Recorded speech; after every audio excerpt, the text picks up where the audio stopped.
अपनी बेबाक टिप्पणियों के लिए मशहूर कांग्रेस नेता और कल्की पीठाधीश्वर आचार्य प्रमोद कृष्णन का अंदाज निराला है।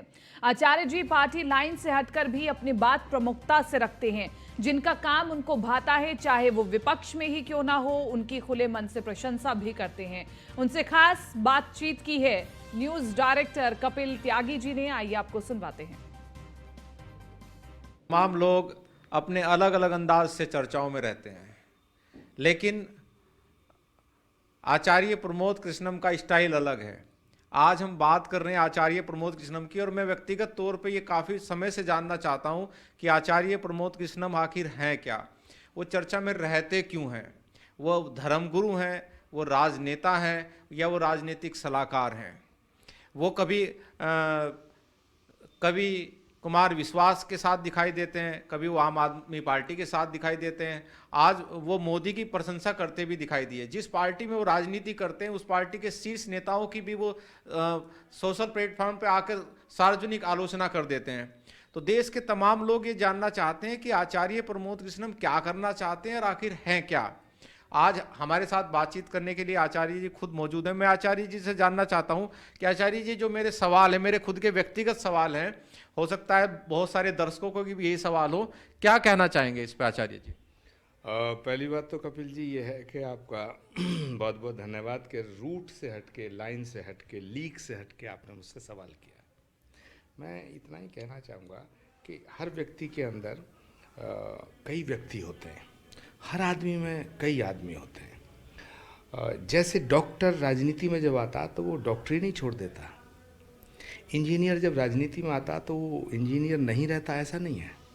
वकील राजनीति में आकर के वकील भी रहता है, कई सारे उदाहरण हैं। तो साधु भी जब राजनीति में आता तो वो साधुता नहीं छोड़ता। तो जो आपका सवाल है कि क्या मैं एक धर्मगुरु हूँ, क्या मैं एक राजनेता हूँ, क्या मैं कुछ और हूँ, मैं कुछ भी नहीं हूँ। राजनीति का और धर्म का जो अंतिम लक्ष्य है वो एक है, सेम है। आप ये सवाल योगी आदित्यनाथ जी से पूछिए, क्या वो मुख्यमंत्री हैं या गोरक्ष पीठाधीश्वर हैं? तो वो मुख्यमंत्री भी हैं और गोरक्ष पीठाधीश्वर भी हैं। तो ऐसे ही आचार्य प्रमोद कृष्णम श्री कल्की पीठाधीश्वर भी हैं और कांग्रेस के नेता भी हैं। अब ये अलग बात है, आपने एक सवाल किया कि कांग्रेस पार्टी के शीर्ष नेताओं पर भी सवाल खड़ा कर देते हैं। तो मुझे लगता है कि व्यक्ति से बड़ा परिवार होता है, परिवार से बड़ा समाज होता है, समाज से बड़ी पार्टी होती है, पार्टी से बड़ा देश होता है। तो जब बात देश की आए और जब बात धर्म की आए तो पार्टी छोटी हो जाती है। तो ये मेरा हक है। और कांग्रेस पार्टी एक ऐसी पार्टी है जहां इनर डेमोक्रेसी है, आंतरिक लोकतंत्र है, वहां सवाल पूछने का हक है। तो जिन मुद्दों से, जिन बातों से मैं व्यक्तिगत रूप से सहमत नहीं होता हूं, और मुझे लगता है कि ये बातें, ये सारी चीज़ें देश के हित में नहीं हैं या गलत दिशा में जा रही हैं, तो मैं सवाल करता हूं। और सवाल उठाना मेरा कर्तव्य है और मैं सवाल उठाता रहूँगा, और कांग्रेस नेतृत्व सवाल उठाने की अनुमति देता है। आचार्य जी, मैंने बहुत सारी सोशल प्लेटफॉर्मों पर आपको देखा कि आप बहुत सारे मुसलमानों के प्रोग्रामों में गए और वहाँ आपने एकदम कट्टर लाइन ली, जिससे मुसलमान आपके समर्थक हो गए। हालांकि पिछले कुछ समय से आप वहाँ दिखाई नहीं दे रहे, इसकी क्या वजह है? नहीं, ऐसा बिल्कुल नहीं है। ना तो मैं पहले मुसलमानों के प्रोग्रामों में गया, ना मैं पहले हिंदुओं के में गया। इसको ऐसे मत लीजिएगा। मैं पहले भी इंसानों के प्रोग्रामों में गया, आज भी इंसानों के प्रोग्राम में जाता हूँ। मैंने कभी फैनेटिज्म का समर्थन नहीं किया।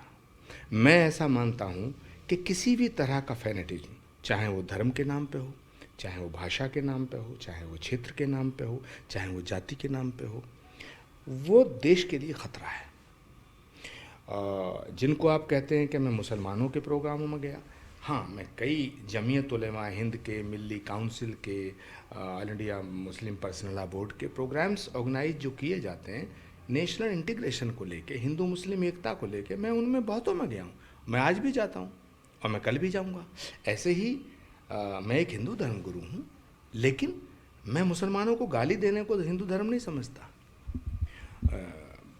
हिंदू धर्म, सनातन धर्म क्षमा, शील, दया, करुणा, प्रेम, सद्भावना का धर्म है। हमारा धर्म उद्घोषणा करता है विश्व बंधुत्व। हमारे धर्म का सूत्र है वसुधैव कुटुंबकम। हमारे धर्म का सूत्र, गांधी के सूत्र क्या थे? सत्य, अहिंसा, करुणा, प्रेम। भगवान को क्या कहा गया? दया का सागर, करुणा निधान, दीन बंधु। क्या कपिल जी भगवान सिर्फ हिंदुओं का है, मुसलमानों का नहीं है? और अल्लाह सिर्फ मुसलमानों का, हिंदुओं का नहीं है? फिर तो कई अल्लाह हो जाएंगे, कई परमात्मा हो जाएंगे। मुझे लगता है कि कोई भी धर्म जिसकी बुनियादी बात है कि परमात्मा एक है, तो अगर परमात्मा हमारा है तो फिर वो मुसलमानों का भी है, अगर परमात्मा अल्लाह मियाँ मुसलमानों का तो हमारा भी है। तो मैंने कई बार ये कहा है कि भगवान राम जितना हिंदुओं के हैं उतना ही मुसलमानों के हैं, और पैगंबर मोहम्मद साहब जितना मुसलमानों के उतना हिंदुओं के हैं। क्योंकि कोई भी धर्म किसी दूसरे धर्म के धर्म गुरुओं की और धार्मिक आस्था की मजाक बनाने की अनुमति नहीं देता, उसको अपमानित करने की अनुमति नहीं देता, धार्मिक भावनाओं को ठेस पहुंचाने की अनुमति नहीं देता। अगर कोई मुसलमान अल्लाह अकबर का नारा लगा करके किसी का कत्ल करता है, मैं उसे मुसलमान मानने को तैयार नहीं। लेकिन अगर कोई हिंदू जय श्री राम का नारा लगा करके और किसी के ऊपर पत्थर फेंक करके किसी की हत्या करता है, तो मैं उसे हिंदू मानने को तैयार नहीं। अल्टीमेटली ये मानवता के भी खिलाफ है और देश के भी खिलाफ है। तो इसलिए अगर आपको ये लगता है कि मैं मुसलमानों के प्रोग्रामों में पहले बहुत जाता था, अब कम जाता हूँ, उसका मतलब कोई राजनीति से नहीं है। वो मानवता का विषय है, वो इस राष्ट्र की एकता का विषय है। गांधी तो जब बैठते थे तो सबसे पहले प्रार्थना की शुरुआत होती थी, रघुपति राघव राजा राम, पतित पावन सीता राम, ईश्वर अल्लाह तेरो नाम, सबको सन्मत दे भगवान। क्या गांधी से बड़ा कोई सेकुलर है? क्या गांधी से बड़ा कोई हिंदू है? लेकिन उन्हें कपिल जी गोली मारी गई, उनकी छाती को छलनी किया गया। आपने महात्मा गांधी की चर्चा की, सबको सम्मति दे भगवान। आप कल की धाम के पीटेश्वर हैं। आप के नेता राहुल गांधी ने अभी 2 दिन पहले योगी आदित्यनाथ के बारे में अमर्यादित टिप्पणी की। क्या आपको लगता है वो सही थी? देखिए, पहली बात तो है कि राहुल गांधी जी ने उनके विषय में क्या कहा मैंने सुना नहीं, लेकिन जहाँ तक मैं राहुल गांधी जी को जानता हूँ, वो बहुत ही अच्छे दिल के इंसान हैं, बहुत संवेदनशील इंसान है। वो किसी का अपमान करना ही नहीं चाहते, वो किसी का अपमान कर ही नहीं सकते। अगर मेरे शब्दों में आप सुनना चाहते हैं तो मैं योगी आदित्यनाथ जी को गोरक्ष पीठाधीश्वर के रूप में बहुत ज़्यादा सानिध्य संत के रूप में देखता हूँ, लेकिन एक मुख्यमंत्री हैं वो, तो उसकी आलोचना तो हम कर सकते हैं।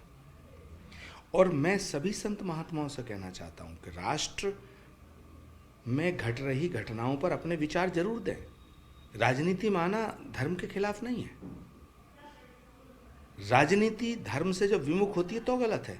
तो मैं तो चाहूँगा कि देश का, जैसे उत्तर प्रदेश का एक साधु मुख्यमंत्री हुआ है, तो देश का प्रधानमंत्री भी एक दिन साधु बने।